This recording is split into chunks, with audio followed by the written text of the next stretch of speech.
Boa noite, sejam todos muito bem-vindos. Eu sou o João Berezutti e esse é o Bate-Papo com o João. E hoje vamos ter a honra de falar com a minha amiga Marina sobre mandaloterapia. É um tema que eu confesso, Marina, para mim é um tema novo. Terapia eu conheço, mandala eu conheço. Agora, terapia com mandalas eu confesso para você que eu conheci através de você. Muito bom e muito bom você estar aqui para poder esclarecer todo mundo sobre essa metodologia que você usa aí para poder atender as pessoas, para poder cuidar das pessoas. Eu acho importante a gente estar sempre aprendendo. Muito obrigado por ter aceito o convite de vir aqui falar com a gente. Muito obrigado. E eu queria que você se apresentasse para quem não te conhece. Se apresente e fale um pouquinho de você aí, Marina. Ok. Boa noite, Joana. Boa noite a todos. É um prazer enorme e uma honra estar aqui com você hoje, tá? Bem, para falar de mim, que eu posso dizer, tenho uma longa caminhada na vida, tive uma vida acadêmica, eu me graduei em enfermagem, trabalhei durante 18 anos na Universidade Federal do Espírito Santo, e depois eu voltei para Ribeirão Preto, da onde eu tinha ido. Trabalhei na universidade lá também. E um dia eu tive um AVC em condições que ninguém explica muito bem, porque eu tive esse AVC por volta das 7 da noite. Eu só fui encontrada 12 horas depois.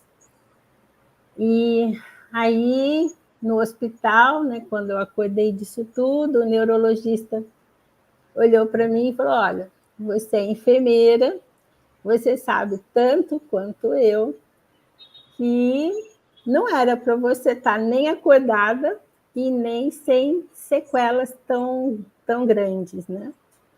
E se eu fosse você, não sei no que você acredita, mas se eu fosse você, eu conversava com o dono, porque com certeza ele tem algum plano para você. E aquilo transformou minha vida, essa fala dele, né? Quando eu saí do hospital, eu passei por todo o processo de recuperação, fisioterapia e por aí vai. E uma das decisões que eu tomei é que eu ia deixar a vida acadêmica, ia deixar a enfermagem. E fiz isso e fui fazer o curso de filosofia. E no final do curso de filosofia, eu comecei a pensar assim, me envolver com artes. Comecei a frequentar o ateliê de uma professora de mandalas, lá em Ribeirão Preto, onde eu morava na época. E aquilo me envolveu muito, fez muito sentido para mim. E, de repente, eu fiz uma síntese. Eu tinha estudado filosofia, como enfermeira, eu tinha sido professora de enfermagem psiquiátrica, tinha feito colégio junguiano, e falei, olha, mandala nada mais é do que a possibilidade de juntar toda essa formação que eu já tive. E como eu tinha tido uma vida acadêmica, né, fiz mestrado, fiz doutorado, uma coisa que eu aprendi foi a estudar. E aí, quando eu entrei nesse mundo das mandalas, eu entrei com a mesma metodologia, a mesma disciplina que eu tinha na vida acadêmica, né? E de lá para cá já passaram-se 24 anos que eu estou nesse mundo, nesse mundo dos círculos, né, e das mandalas, e tenho sido assim, muito, muito feliz, que eu posso dizer que Jung, que é o psicanalista suíço, né, que foi quem trouxe as mandalas para o setting terapêutico, na história dele, ele teve à beira de um surto psicótico. E ele contando sobre isso, num dos livros dele, ele diz que o que não deixou que esse surto acontecesse foi o fato dele ter o hábito de mandala. E aí ele tem até livros hoje dele, em que a gente vê essa sequência de mandalas que ele fez. E aí ele se dedicou um bom tempo a estudar por que é que isso tinha ajudado tanto a ele, né? E hoje eu posso dizer, ajudou a Jung, ajudou todos os clientes dele, me ajudou e ajudou todos os clientes que eu atendo hoje em dia com mandala terapia. O ciclo, ele traz a presença do ciclo na nossa vida traz um centramento e uma direção inigualável. É muito incrível esse processo. Né? E eu, como alguém que também vivenciou isso, eu sentia que era o momento, né, há 24 anos atrás, de trazer isso para as pessoas e ajudar as pessoas de alguma forma. E essa foi minha trajetória até então. De lá para cá, eu saí de uma cidade grande. Isso tudo começou lá em Vitória, no Espírito Santo, onde eu morei. Depois fui para Ribeirão Preto. E nos últimos 4 anos tive a felicidade de poder mudar para uma cidade muito pequenininha e tenho tido dias aqui maravilhosos. Então, assim, o trabalho com mandalas sendo feito, né, nesse ambiente que eu tenho hoje, ele se torna assim, muito, muito sutil, muito maravilhoso mesmo. Muito bom, parabéns, parabéns. Agora me fala uma coisa, nessa sua jornada, né? Quem foi a pessoa que te inspirou? Você viu que você foi lá fazer o curso de mandala, mas desenhar, né? Mas quem te colocou na mandaloterapia? Quem te levou para esse ponto onde você fala assim, olha, eu vou fazer terapias com mandala? Veja bem, como enfermeira psiquiátrica, né, como professora de enfermagem psiquiátrica, eu tive contato com a dor e o sofrimento das pessoas que padecem, né, de problemas psíquicos. E isso chega a gerar uma impotência muito grande no profissional, quando você vê esses quadros, às vezes, tão sérios, né? Esse foi meu primeiro contato. Depois, eu fui fazer filosofia. A filosofia te ensina a fazer perguntas. Você faz perguntas e você vai atrás, em busca dessas respostas. Quando eu fui fazer artes e frequentar o ateliê da minha primeira professora de mandala, eu aprendi a questão estética das mandalas, né? Como você fazer uma mandala que tenha um padrão de beleza, que ela seja esteticamente bonita. E quando eu juntei essas coisas todas, mais o conhecimento do Jung, eu falei, isso conduz diretamente à possibilidade de terapia com mandalas. Nessa caminhada, eu encontrei os ensinamentos de uma arte-terapeuta norte-americana, que é a Joanne Kellogg, que ela conseguiu expressar uma pessoa extremamente intuitiva e ela conseguiu avançar, ela deu um passo à frente do Jung, né? O Jung teve o grande mérito de descobrir essa possibilidade centralizadora das mandalas e trazer para o consultório. A Joanne Kellogg, ela teve o mérito de trazer a possibilidade da leitura das mandalas. Vou explicar o que é isso.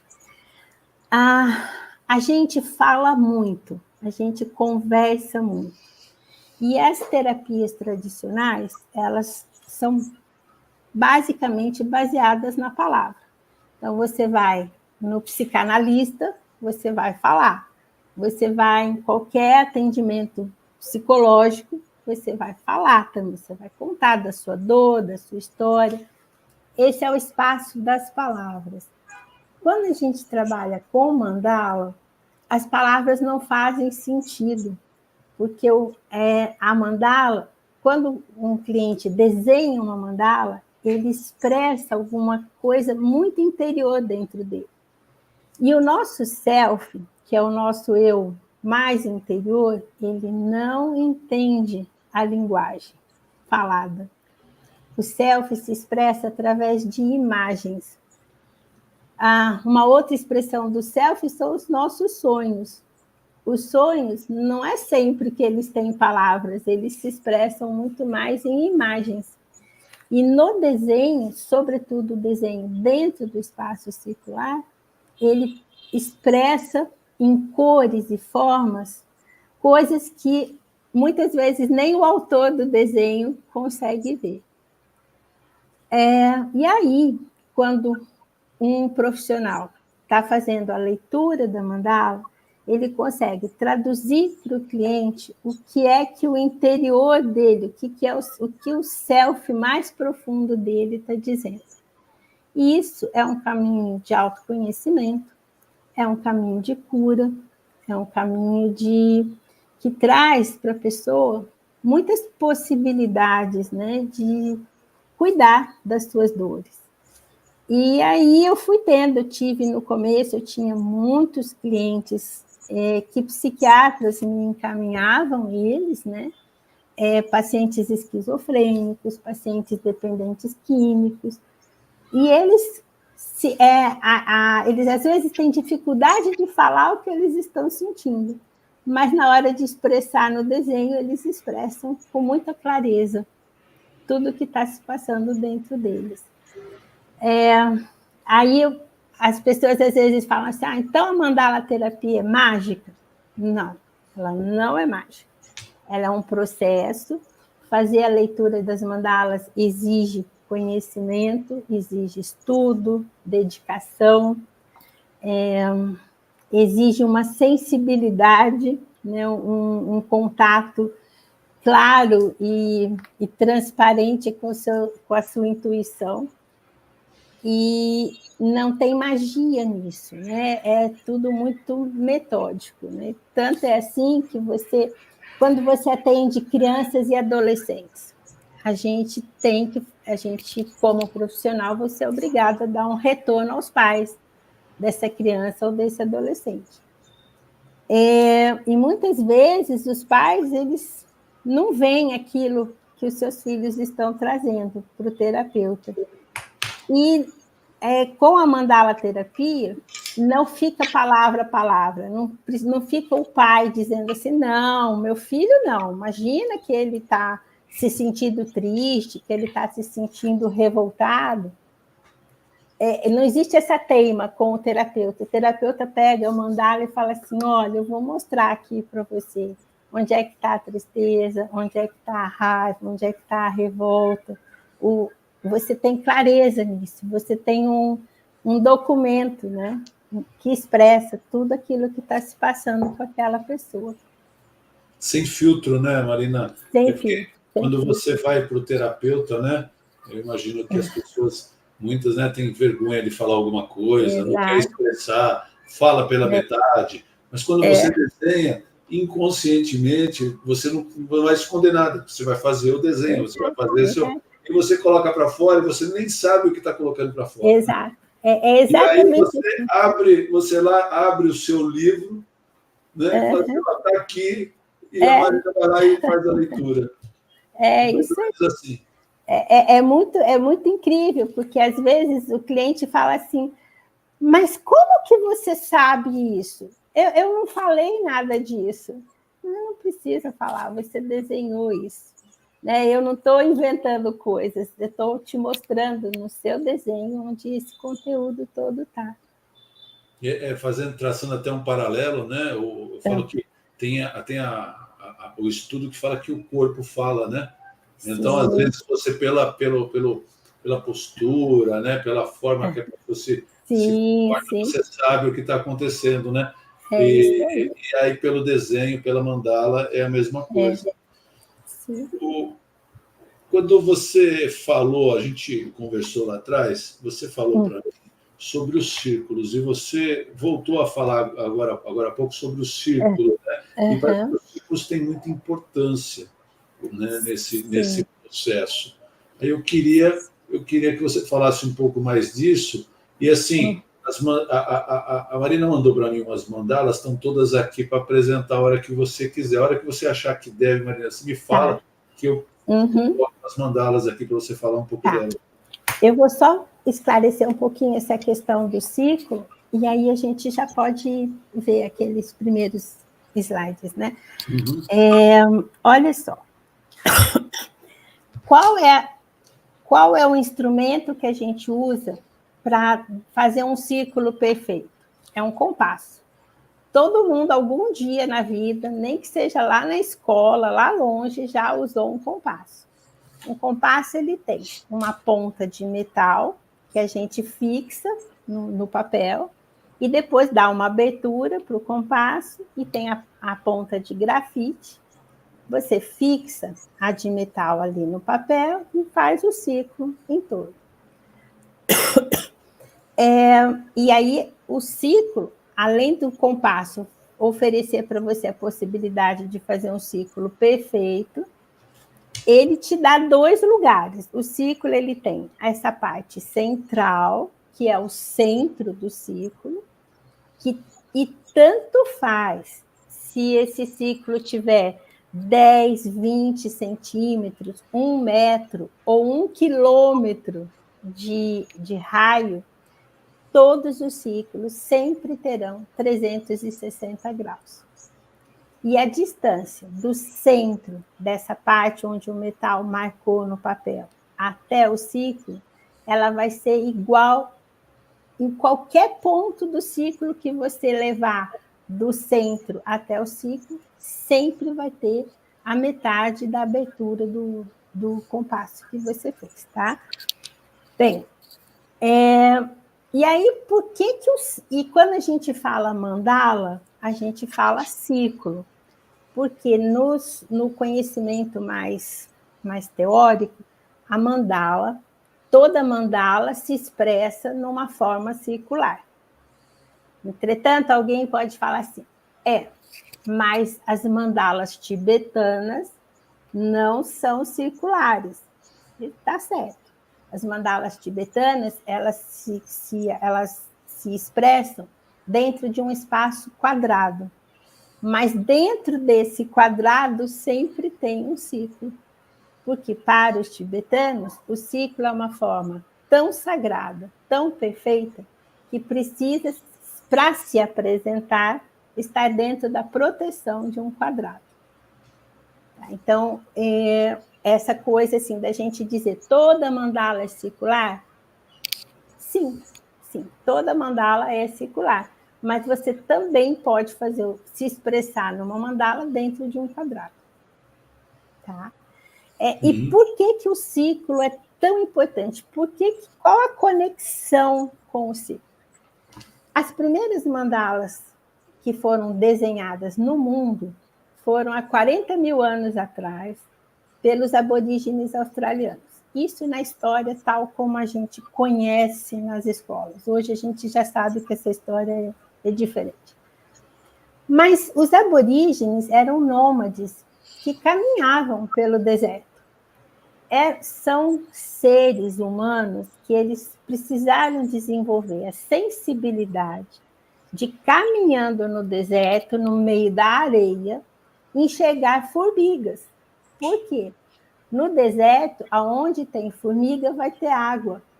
Então, eles precisaram desenvolver essa sensibilidade de, caminhando, ver as formiguinhas. Então, eles são seres humanos que têm uma sensibilidade muito grande para o seu entorno, para o seu ambiente.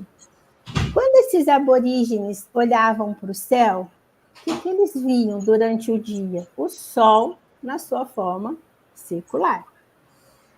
Quando à noite eles se concentravam para ficar ali protegidos e para dormir, eles olhavam para a lua à noite no céu e viam a forma redonda. Quando muito assustados eles assistiam um eclipse, que forma que eles viam? redonda de novo.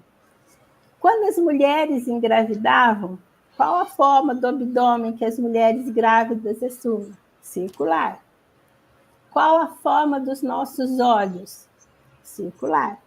Então, a forma circular, ela está perfeitamente ligada à nossa condição humana. Então, não é à toa que o ciclo assumiu essa forma, ele hoje é chamado, né, da forma mais perfeita, a forma sagrada, e depois, evoluindo dos aborígenes e chegando até os hindus, eles chamam esse pontinho, esse furinho que o compasso faz, para os hindus, é o bindu. O bindu é a origem, a essência, é o divino.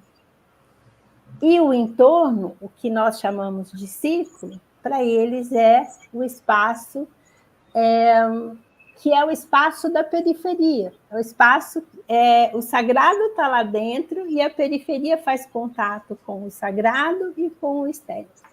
Né? Então, o centro seria o sagrado e o entorno seria o profano. E essa ideia de ciclo, ela existe para nós em muitas outras formas. Por exemplo, as 4 estações do ano. Nada mais são que ciclos. Né? Ciclo deriva de ciclo. Por que a gente está tão confuso hoje em dia?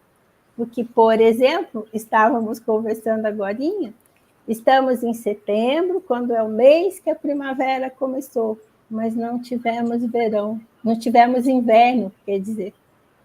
Né? Que toda essa onda de calor que a gente está vivendo, as nossas temperaturas não estão variando. Isso nos deixa confusos, porque marcar o tempo, né, a partir das fases da Lua, das estações do ano, se a gente estabelece essa conexão com a natureza em torno da gente, isso faz com que a vida flua de uma forma muito mais tranquila e muito mais amorosa, inclusive. Quando a gente trabalha com ciclos e com mandalas, a gente está trazendo essas vivências, essas possibilidades de conexão com a natureza para o espaço circular. E isso se torna muito significativo. Joane, se você quiser colocar o primeiro slide. Vou colocar. Está aqui. Ok. Aí a gente tem três mandalas que foram feitas por um cliente meu, em 3 momentos distintos. Durante esse cliente está comigo há 1 ano e meio fazendo mandala terapia. A primeira mandala, essa que tem um centro preto e vermelho, foi a primeira mandala que ele desenhou comigo. E essa mandala, ela tem uma força de expressão muito grande e ela manifesta uma dor muito grande. O centro da mandala sempre é a expressão da pessoa, aquilo que ela está sentindo. E vejam aí um centro onde tem esse ciclo mais preto e o vermelho em volta. Isso a combinação dessas cores e nesse lugar falam da expressão da dor que esse cliente sentia, que é uma expressão, a dor que ele falava era a dor da baixa autoestima. Era um cliente que sofre de síndrome do pânico. 6 meses depois, ele fez a segunda mandala, essa que é toda em laranja e amarelo, que está bem no centro. Essa já é uma mandala que fala de, a gente, dentro da leitura que a Joanne Kellogg propõe, é uma mandala de estágio 7. Na semana em que ele fez essa mandala, ele tinha passado de ano na faculdade com todas as notas acima de 9. Olha que e fantástico. Isso fez com que a autoestima dele se apresenta inteira. Quando a gente olha essa mandala que é solar, né, ela é uma mandala onde a correção, né, da autoestima dele tinha sido feita, estava aparecendo nesse momento. E mais recente, agora ele já está em processo de alta, né? Ele deve ter alta até o final desse ano, e ele trabalhou essa terceira mandala aí. Observem bem como tem uma linha de mudança entre a primeira e a última mandala, né? Na última mandala, ele expressa o quê? Uma mandala de luta interior, mas não é uma luta de briga, não tem ninguém no ringue aí brigando por alguma coisa. É a luta que um estudante tem. Um estudante ele tem que estudar, ele tem que se sair bem nas provas, ele tem que programar a própria vida, ele tem que pensar no futuro. E olha como é uma imagem serena. Tem flores, tem um lago, é uma mandala de luta porque abaixo ela apresenta o plano terrestre, acima o plano do céu, né? Mas é alguém que modificou completamente daquele primeiro momento que a gente vê ali. Entendi. Agora, como é que funciona isso, Marina? Fala para mim. O atendimento, eu vou lá, né? Vamos imaginar, o João é seu cliente, chego lá, como é que funciona? Você desenha aqui, faça um desenho, aí depois que ele fez o primeiro desenho, você deve depois ter a explicação, né? Você deve falar para ele, explicar o que está acontecendo. O fato dele saber o significado, né, das coisas não influencia a próxima vez que ele vai desenhar, né? Como é que funciona? Qual é o processo? O retorno, a leitura que eu fiz aqui foi uma leitura bem superficial e não é a leitura que eu faço para o cliente. Tá? Quando eu vi a primeira mandala dele, que eu imediatamente identifiquei uma dor ali, a minha pergunta para ele foi assim: de que dor você está falando? Que dor é essa que você está sentindo? Aí você abre para o diálogo a partir dessa imagem. Uma outra questão: o que significa essa imagem para você? Né? E o diálogo vai transcorrendo através dessas interações. Não é a leitura final, ele deve ter alta agora em dezembro. Na nosso último encontro, o que vai acontecer é que eu vou expor para ele todas as mandalas que ele fez ao longo desse período comigo, e aí sim eu vou fazer uma leitura mais detalhada do conjunto das mandalas. Entendi. Mas não tem essa possibilidade de interferir no processo dessa forma. Tá. E o atendimento é sempre, a cada encontro, um desenho, ou é um desenho, uma conversa, ou a cada encontro um desenho? Olha, eu tento sempre que a cada encontro a gente faça um desenho, e em alguns momentos, e dependendo da condição psíquica da pessoa, eu incentivo que ela desenhe uma mandala por dia. E aí, o que a pessoa faz? Ela desenha a mandala e me manda a foto. Quando a gente se encontra virtualmente, atualmente eu estou trabalhando muito mais online, aí a gente faz uma leitura das mandalas da semana e desenha uma mandala presencialmente ali, enquanto a gente está junto. Entendi. É muito importante que quem se interesse, né, de fazer mandala terapia, que tenha esse gosto pelo desenho. E aí você vai me dizer assim: mas a pessoa precisa saber desenhar. Não precisa saber desenhar. Não é disso que a gente fala. A pessoa precisa ter abertura para se divertir com uma caixa de giz pastel oleoso, com o maior número de cores possível e com o papel branco. É uma experiência extremamente lúdica. Na verdade, o trabalho que a gente faz é levar o cliente para a infância. Sabe a criança de 4, 5 anos que se encanta com lápis, com fazer arte, com desenhar, pendurar na geladeira? É esse tipo de experiência que a gente leva para o cliente. Muito bom. E esse trabalho, você quer passar primeiro o outro slide? Podemos ver a outra.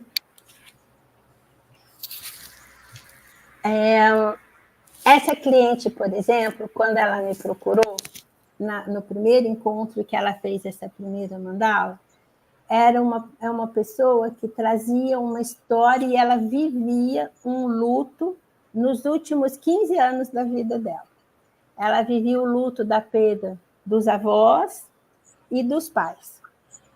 E estava assim, extremamente assim, deprimida, chorando pela morte dessas pessoas, como se eles tivessem morrido ontem. E olha o desenho que ela fez. Dentro de um ovo, ela olhando para o lado esquerdo da mandala, que esse lado ele fala de passado, uma pessoa que estava inteiramente envolvida com o passado. Enraizada, inclusive, nesse passado. Mas tinha uma enorme esperança aqui, um pássaro olhando para o futuro. O processo mandala terapêutico prosseguiu pelo meio dos nossos encontros. Essa cliente ficou comigo 3 meses. Ela se coloca dentro dessa concha, mas percebe que nessa concha já tem uma abertura.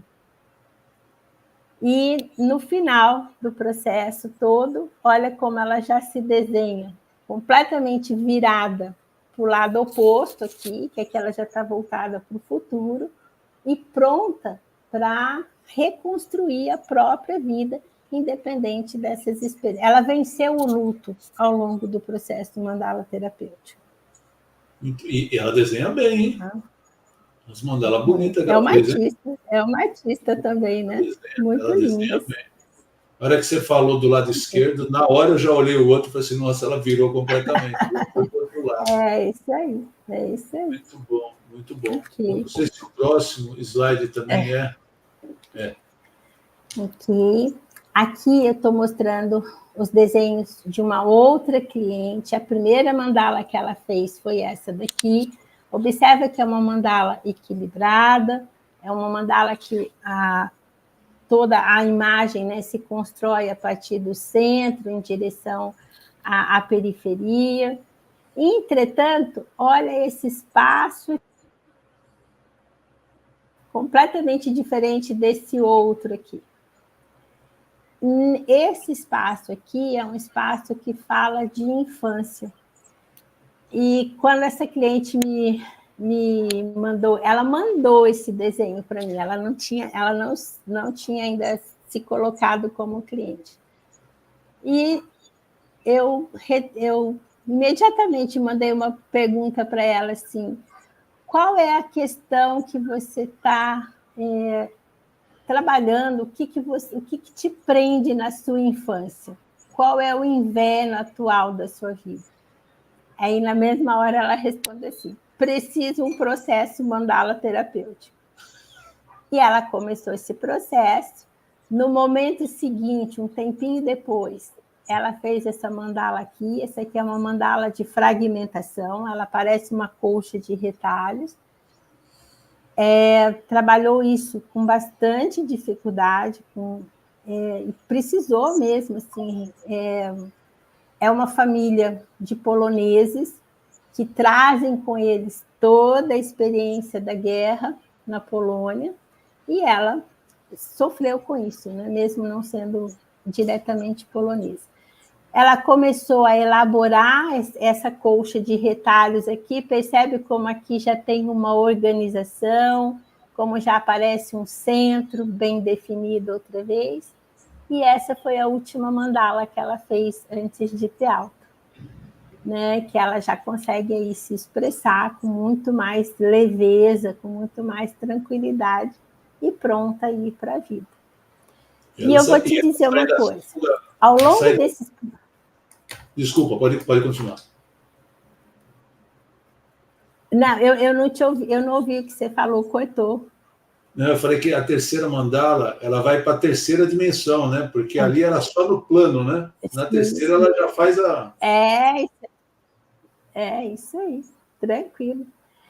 Todos esses processos, você pode falar assim, qual a interferência do mandala terapeuta para que uma cliente comece assim e termine assim?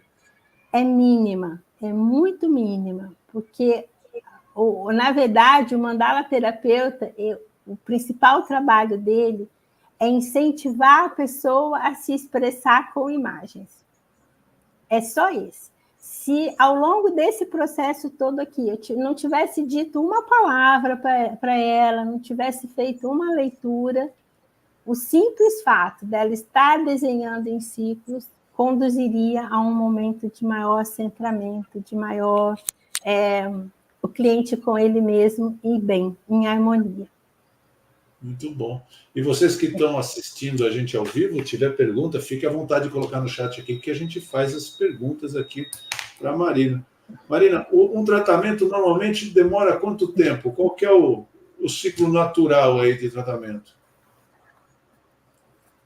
Olha, eu sempre proponho para as pessoas que elas concordem com 12 encontros, no mínimo, porque 12 encontros é um tempo interessante, que dá para avaliar bem a condição da pessoa e o que é possível fazer por ela. Terminados esses 12 encontros, o cliente pode decidir se quer continuar ou não.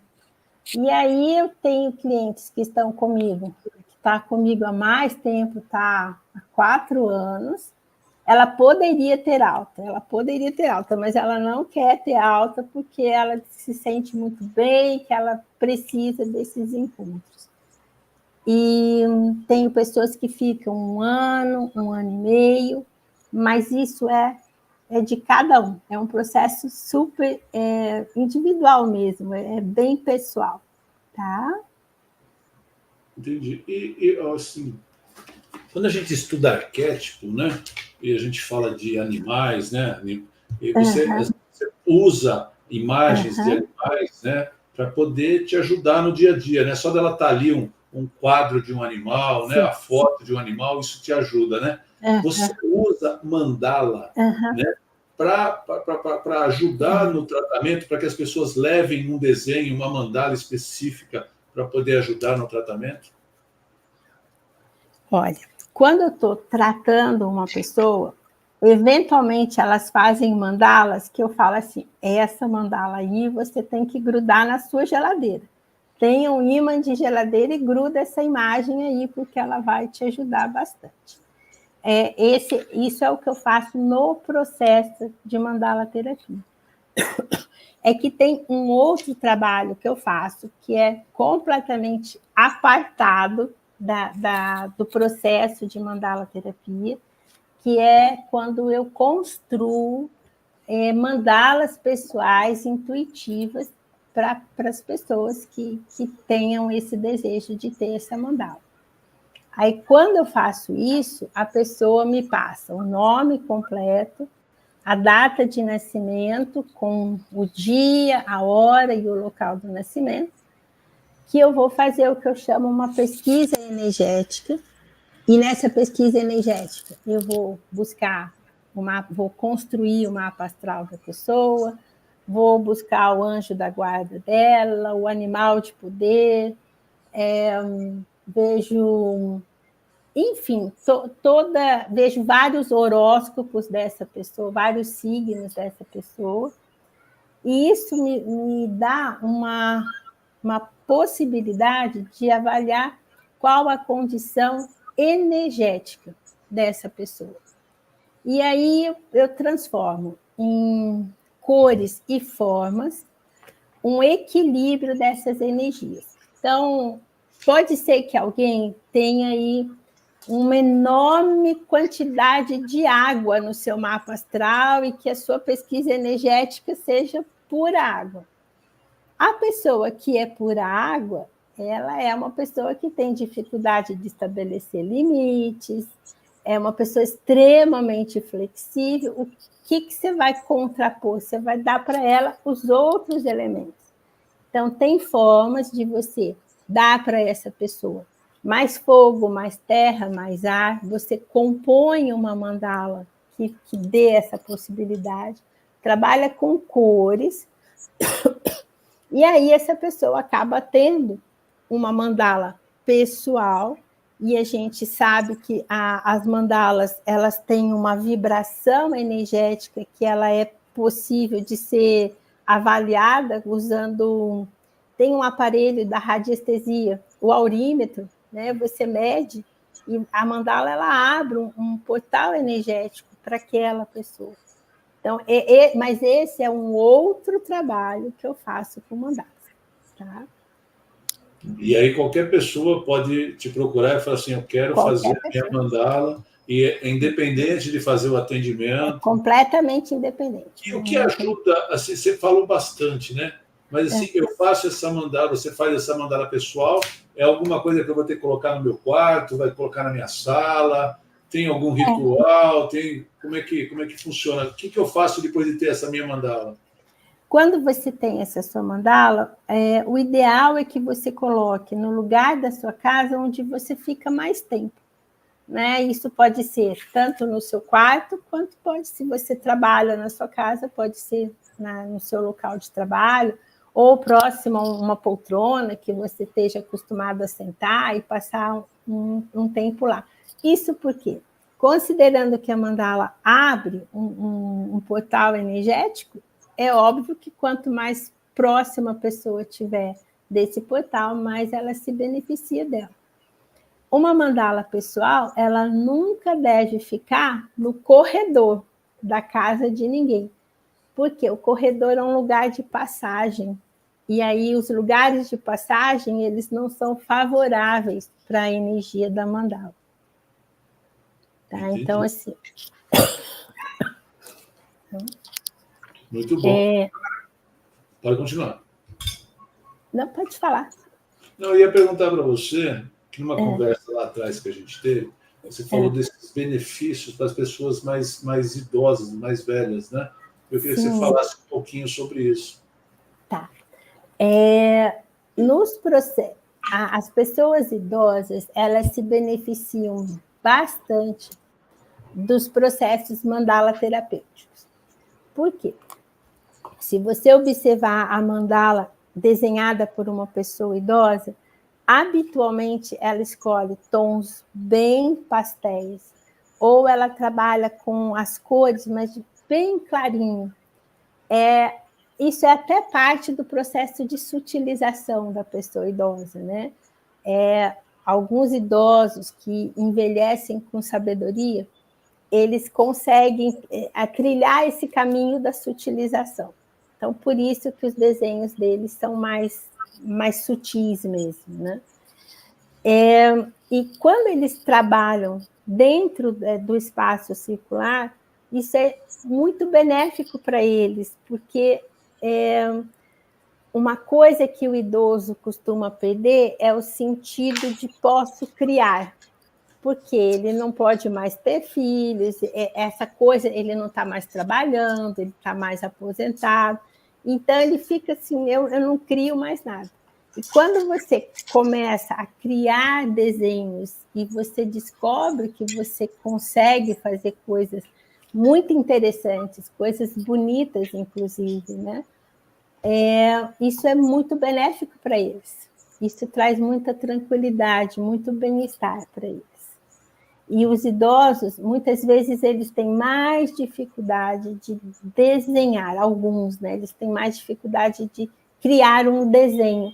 Mas, às vezes, o primeiro caminho que eles fazem é colorir mandalas. Então, o que acontece com o idoso? Muitas vezes eu desenho a mandala só com a caneta ou com o lápis e eles colorem. E esse ato de colorir já traz para eles não só uma tranquilidade, até uma possibilidade de meditação ativa, que a mandala traz também, né? Mas, sobretudo, essa questão de olhar para alguma coisa e poder dizer, eu fiz, eu sou o autor dessa arte, dessa imagem. Bacana. E você também trabalha com grupos, além de... Você atende individual e tem atendimento em grupo. Existe... Não tem? Você não consegue fazer? Eu não atendo em grupos, mas porque é uma questão minha, tá? Eu sou uma pessoa assim, eu sou muito mais intimista, então para mim é meio que complicado essa coisa de ter um monte de gente. O que eu tenho feito com grupos, ultimamente, eu fiz isso nos últimos 3 anos, Alguns grupos de meditação me convidam para passar 2 ou 3 dias com eles, falando de mandalas. E aí começa assim, meio que falo de mandalas, agora vamos desenhar mandalas, vamos viver essa experiência. E tem dado muito certo com as pessoas que eu já tive essa possibilidade, né? Muito bom. E você, além disso, você participa desses eventos, né? Para poder fazer isso. E você ensina mandaloterapia, Marina? Sim, também ensino. O que acontece? Em termos de autorização, né, no mercado de trabalho, para exercer um trabalho terapêutico com qualquer pessoa, você precisa ter uma formação. Para trabalhar com mandalas, hoje, quem que trabalha com elas? São os psicólogos, os arteterapeutas. E algumas pessoas, esses cursos, eles não têm uma formação específica dentro de mandalas. Aí essas pessoas me procuram e a gente faz uma formação de 1 ano, 1 ano e meio, isso depende de cada pessoa,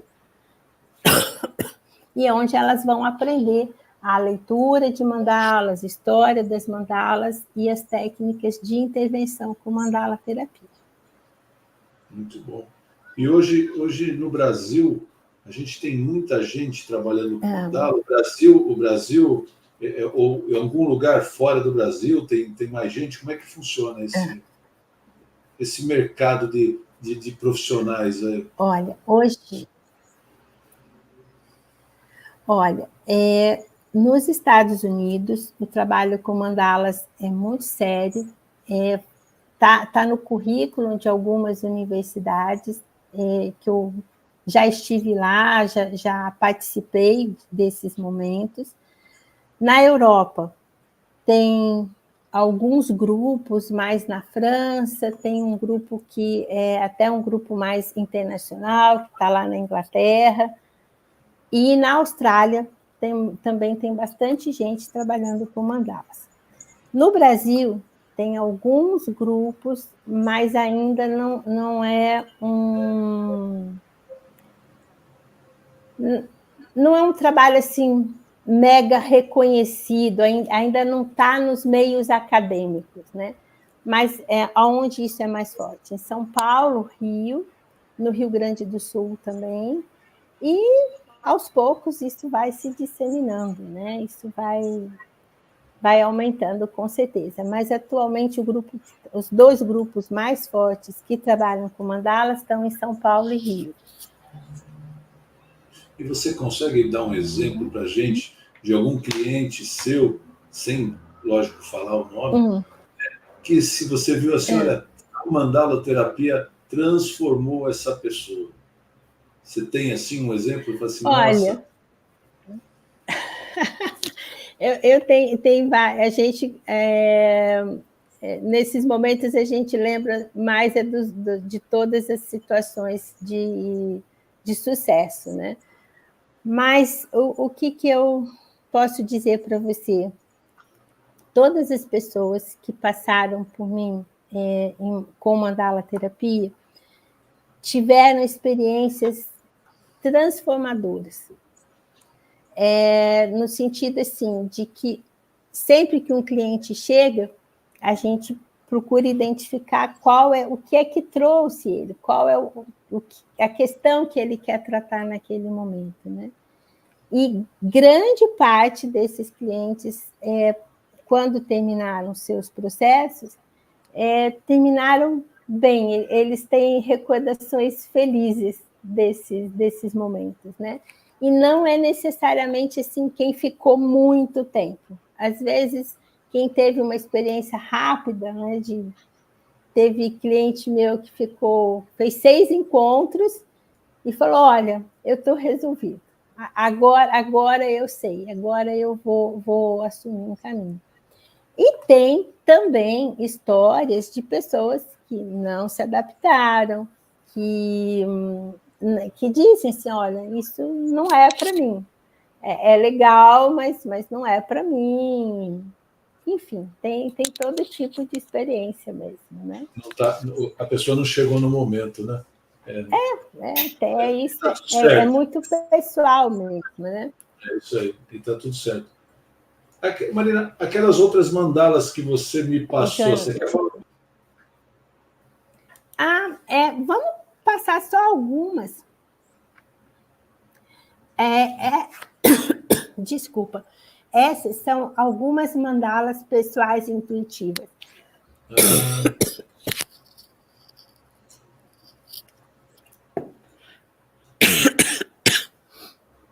Essa foi uma mandala muito sutil. Era uma pessoa que precisava do elemento terra e do elemento ar. E que se configurou nessa imagem aí. Dê-me para a próxima. Essa é mais um outro exemplo de mandala pessoal intuitiva. Pode ir para outra. Mais uma. Observa que essa mandala aqui, ela é um yantra, ela é uma mandala tibetana, porque ela tem essas 4 entradas que a gente vê, mais ao norte, ao leste, ao sul, e dentro dela se configurou o ciclo mesmo, né? Então, é uma mandala e ela se inspira também nas mandalas tibetanas. Todas muito lindas, viu? Mais um yantra também. O processo das mandalas pessoais, eu acho que esse ano eu fiz a mandala pessoal de número 152. Olha que E legal. quando eu coloco todas elas, assim, uma embaixo da outra, assim, na tela do computador, nenhuma é igual à outra. Elas são muito pessoais mesmo, né? São bem individuais. Eu imagino quando você vai construir, você traz toda a informação, né, pelos dados que você busca, né? Mas aí tem que a intuição cair para poder fazer esses desenhos maravilhosos aqui, né?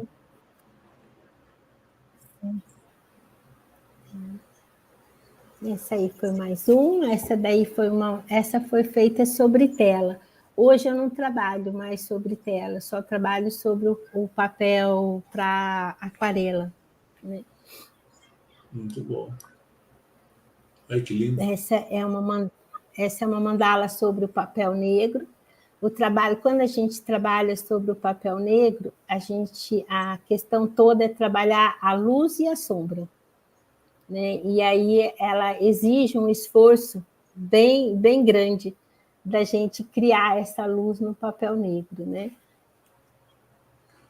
Essa também é uma mandala tibetana, essa também.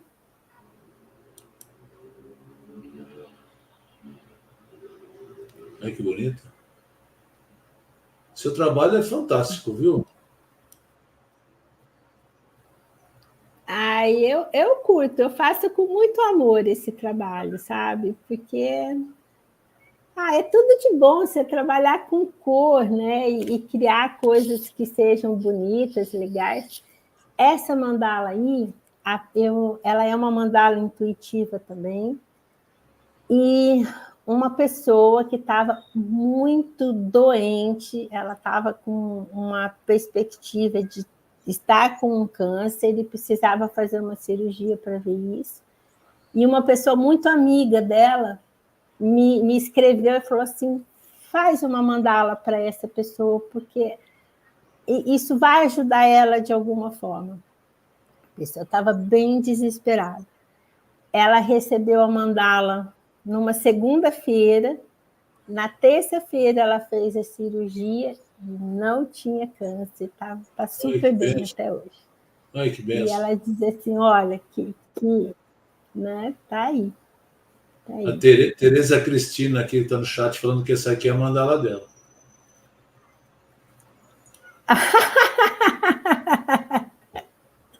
A Tereza Cristina, eu acho que ela é minha cliente. Então, tá aqui. Olha que bonita.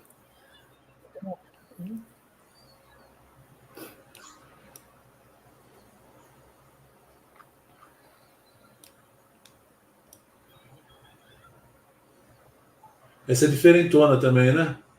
Muito legal. Essa é. E é isso, essa é a última. Parabéns. Muito bom. Muito bom o seu trabalho. Obrigada.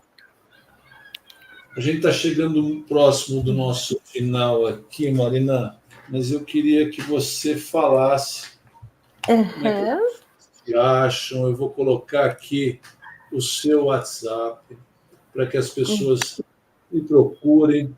Quem ficou interessado, gostou do tema. Eu me apaixonei pelo tema aqui, confesso, é o que eu falei. Eu conhecia mandalas e eu conhecia a parte terapêutica, mas o uso das mandalas para terapia, isso para mim foi novidade, aprendi muito aqui com você hoje. Né? Quem quiser falar e buscar esse trabalho, o WhatsApp da Marina está aí, é só anotar e mandar um zap para ela, que ela de pronto vai lhe atender. Ela é simpaticíssima, essa mulher é fantástica. E eu queria que você desse um recado. A gente vive num planeta hoje onde as coisas estão tão complicadas, está difícil viver. A luta, está todo mundo brigando com todo mundo, ninguém mais tem paciência com nada. E eu queria que você desse um recado aí para as pessoas. Olha, eu diria uma coisa assim, o mundo está muito confuso, está tudo muito bagunçado, né? E realmente as pessoas estão muito nervosas, muito bravas, muito ansiosas, está todo mundo de pavio muito curto. E eu penso que se você praticar algumas coisas, isso te ajuda bastante. E aí a primeira coisa que eu falo, busca um contato com a natureza. E aí você pode me dizer, mas eu moro em São Paulo, tem prédio de um lado, do outro, eu nem vejo lua, mal vejo sol. Busque informações sobre essas coisas. Mesmo quem mora em São Paulo está cheio de parques, né? Se falta natureza no centro urbano, busque isso, dá uma caminhada pensando, sabe? Reparando mesmo na infinitude do céu, no sol que é lindo. Se você tiver a oportunidade de ver um pôr do sol, se delicie com isso. Isso traz para a gente conexão com coisas que estão muito além desse barulho ensurdecedor que o mundo está fazendo. E uma prática que foi transformadora na minha vida foi a prática da meditação. E não importa qual caminho de meditação que você vai escolher, seja um caminho mais de oração, seja um caminho de reza, não importa. Ou se você vai buscar uma prática mais tradicional, mas é um momento que se oferece para que você se centre, que você acredite que a vida é muito mais do que isso. E se está tudo confuso sim, mas tudo isso é maiá, tudo isso é pura ilusão. A verdade mesmo está aqui, dentro do coração de cada um de nós. E se você tem a centelha do Criador dentro de você, para que ter medo? Para que se envolver com briga, com um monte de coisa que esse mundo solicita, gente? Se recolhe para dentro de você, se recolhe e se entrega para essa chama. Eu acho que é um caminho que ajuda um montão de gente. Muito bom. E Pode depois. desenhe mandalas. Desenhe mandalas. É isso aí. Muito bom. Depois dessa, não tem nem o que falar. Eu só desejar a todo mundo um ótimo fim de dia. Agradecer demais, Marina, você é simpaticíssima. Agradecer a Margarete, que me apresentou. Sim, A Marina, fantástica, Margarete. Ó, estamos juntos. Muito obrigado. Eu agradeço muito a Margarete. Quando eu falo de meditação, na minha cabeça vem Margarete direto. E agradeço muito a você. Foi muito, muito gostoso esse tempo aqui com você. Muito tá? bom. E agradeço a todo mundo que estiver assistindo a gente agora e que for assistir depois. É isso aí. Muito obrigado, gente. Boa noite. Fiquem com Deus. E até o nosso próximo bate-papo com o João. Obrigado. Boa noite, Marina.